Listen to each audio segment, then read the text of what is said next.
Assalamualaikum warahmatullahi wabarakatuh. Kami dari kelompok 3 Ekonomi Publik Islam akan menyampaikan materi mengenai tata kelola institusi keuangan publik Islam kontemporer (OPZ).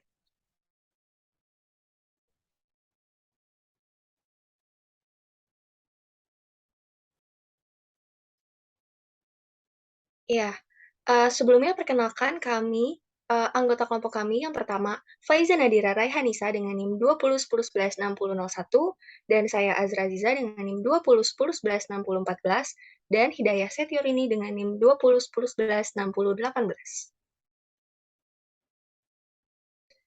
Zakat sebagai instrumen penopang penerimaan negara. Kurangnya peningkatan penerimaan pajak membuat negara membutuhkan instrumen pendukung lain yang dapat dijadikan sebagai sumber pendapatan negara, sekaligus upaya untuk meningkatkan penerimaan pajak. Instrumen pendukung tersebut adalah zakat. Dana dari zakat, sebagaimana fungsinya, berpotensi besar dalam mengentaskan kemiskinan, mengurangi pengangguran, memperkecil kesenjangan antara yang miskin dan yang kaya, berperan dalam pertumbuhan ekonomi di mana hal tersebut merupakan peran negara untuk masyarakat yang sumber dananya diambil dari penerimaan negara.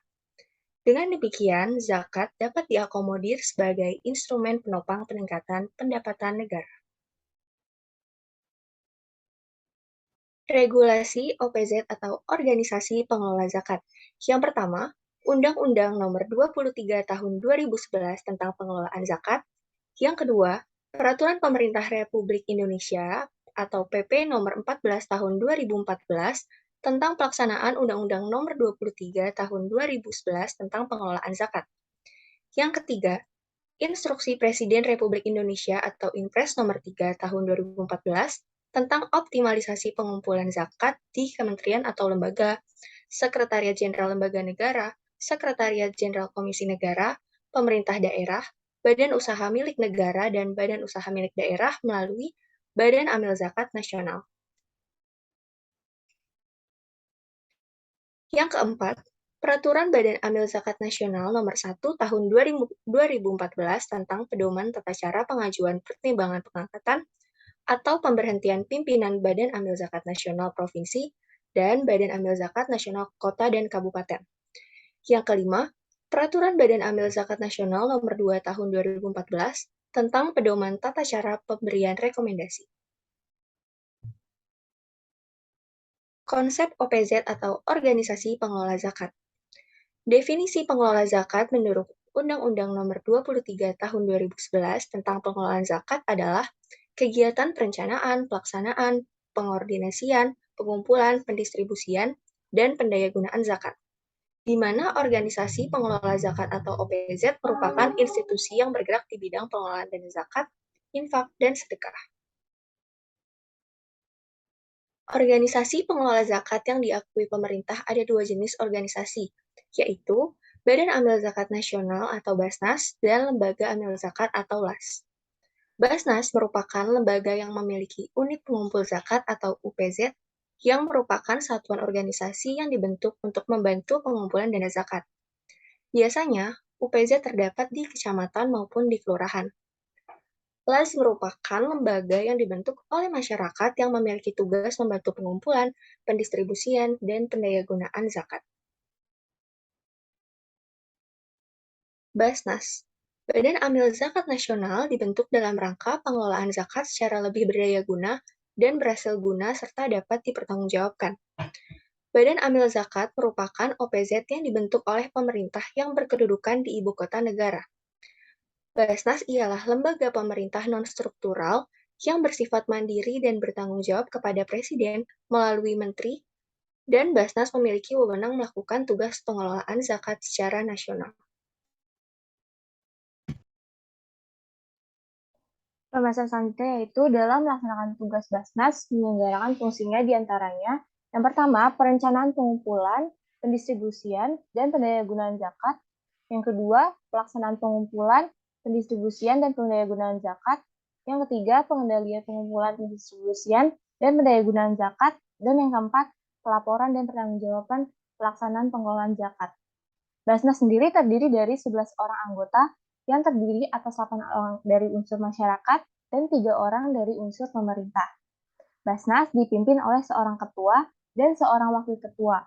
Masa kerja anggota Basnas ialah selama 5 tahun dan dapat dipilih kembali untuk 1 kali masa jabatan. Setiap anggota diangkat dan diberhentikan oleh Presiden atas usul menteri.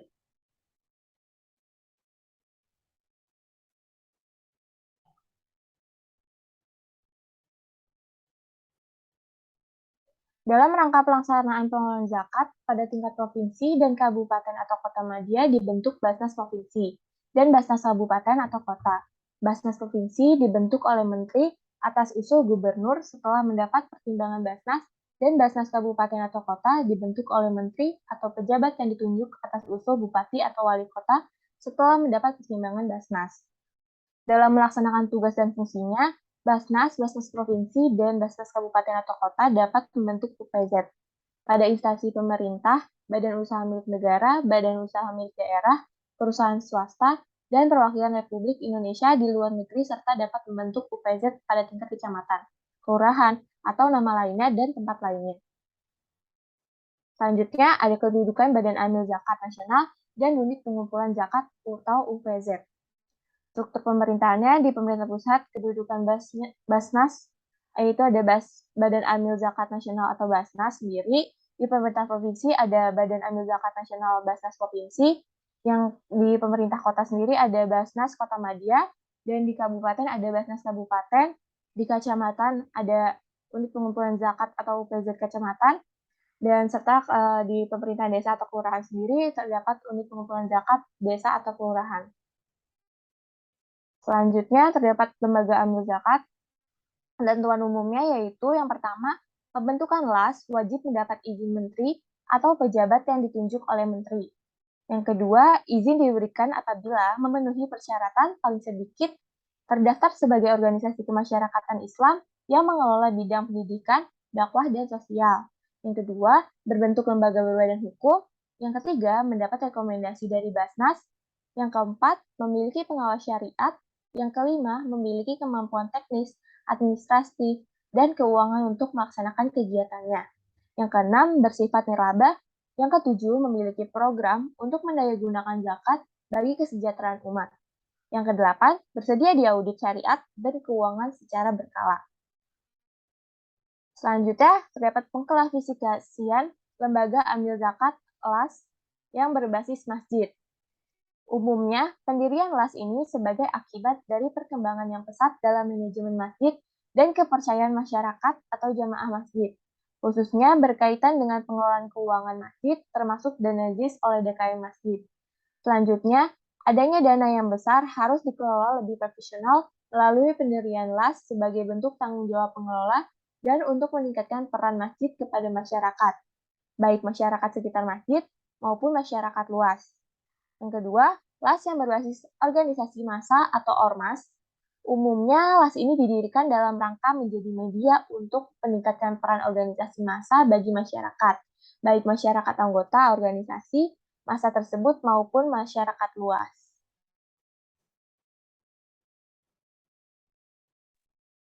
Pengklasifikasian LAS selanjutnya yaitu LAS berbasis perusahaan atau korporat. Umumnya pendirian LAS ini sebagai bagian dari program pertanggungjawaban sosial perusahaan atau CSR. Selanjutnya untuk mengelola dana CSR perusahaan yang besar memerlukan lembaga yang profesional, di antaranya dengan mendirikan LAS. Kemudian diharapkan dengan pendirian LAS, program-program CSR perusahaan akan lebih terarah, bersifat sistematis, dan berdampak jangka panjang. Juga meningkatkan peran perusahaan bagi masyarakat, khususnya bidang sosial kemasyarakatan. Selanjutnya adalah berbasis sebagai organisasi pengumpul zakat atau PZ. Alasan pendirian LAS ini sebagai bentuk partisipasi masyarakat atau civil society berkaitan dengan pengelolaan dana ZIS yang lebih profesional. Misalnya LAS Dompet Duafa dan LAS Rumah Zakat Indonesia dan lain-lain.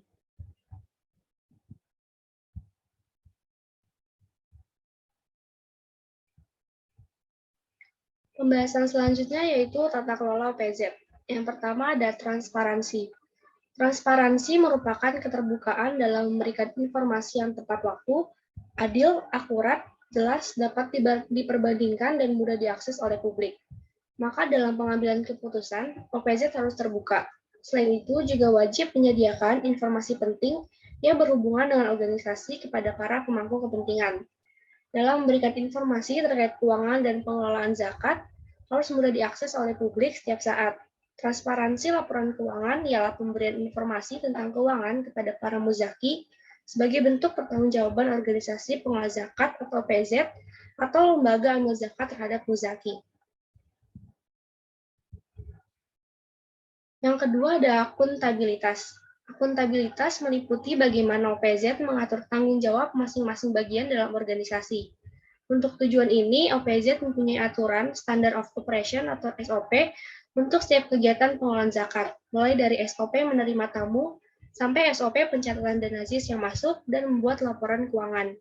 Untuk menjamin bahwa kompetensi pengelola sesuai dengan tanggung jawabnya masing-masing, maka OPZ harus melakukan pelatihan-pelatihan, yaitu role play untuk memperhatikan SOP yang ada, seperti SOP pelatihan tentang PSAK 109 sebagai pedoman dalam pelaporan keuangan pengelolaan dana ZIS. Yang ketiga, keadilan. Dalam hal keadilan, setiap OPZ harus memastikan bahwa para penerima dana ZIS yang terdiri dari 8 golongan mendapatkan haknya secara adil, yaitu sebesar 1/8 bagian dari dana zakat. Namun demikian, untuk menyalurkan dana ZIS, masing-masing OPZ mempunyai ketentuannya sendiri. Sebagai contoh, penyaluran dana infak untuk operasional atau amil paling banyak 20% pada las.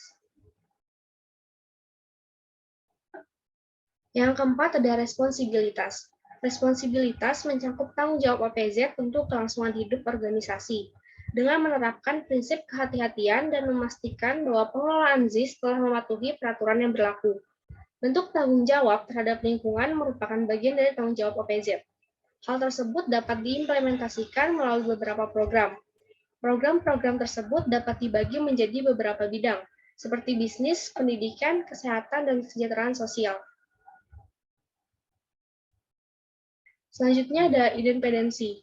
Independensi atau kemandirian dibuktikan dari keadaan organisasi yang dikelola tidak terjadi benturan atau konflik antara pemangku kepentingan atau tekanan dari pihak-pihak yang tidak sesuai dengan peraturan perundang-undangan dan prinsip-prinsip organisasi yang sehat.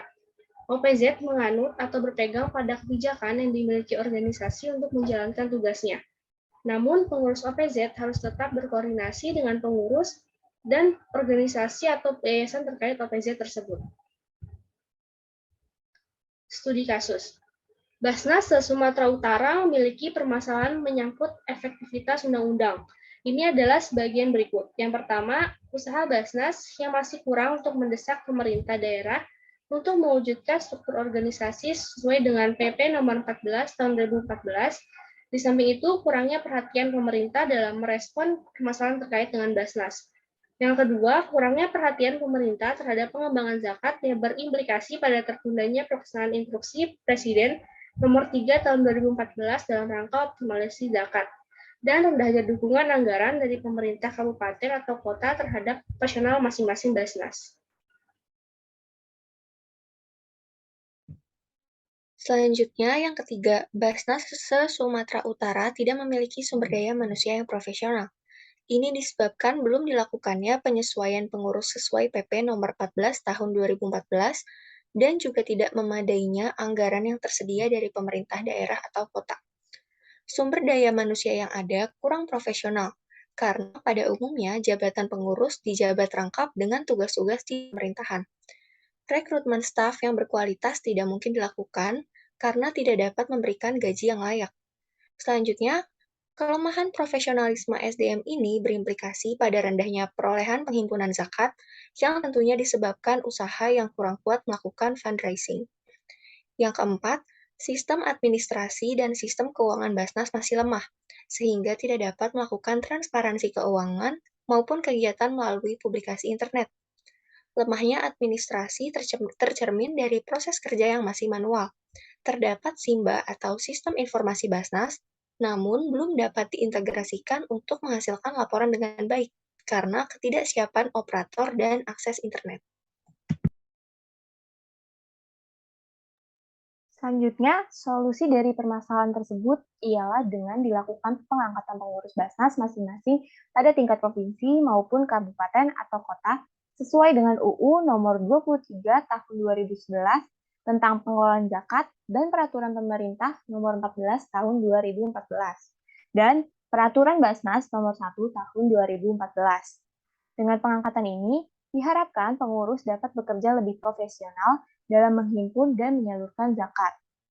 Diharapkan juga segera direalisasikan pelaksanaan Instruksi Presiden Republik Indonesia Nomor 3 Tahun 2014 tentang optimalisasi pengumpulan zakat, di mana diharapkan terdapat perda pemotongan zakat dan instruksi gubernur atau bupati atau wali kota untuk pemotongan zakat dari gaji masing-masing pegawai negeri maupun pegawai BUMN.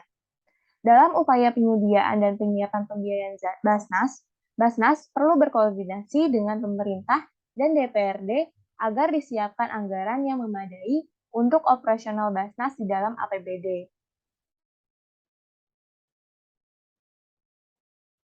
Sekian pemaparan dari kelompok kami, kurangnya mohon dimaafkan.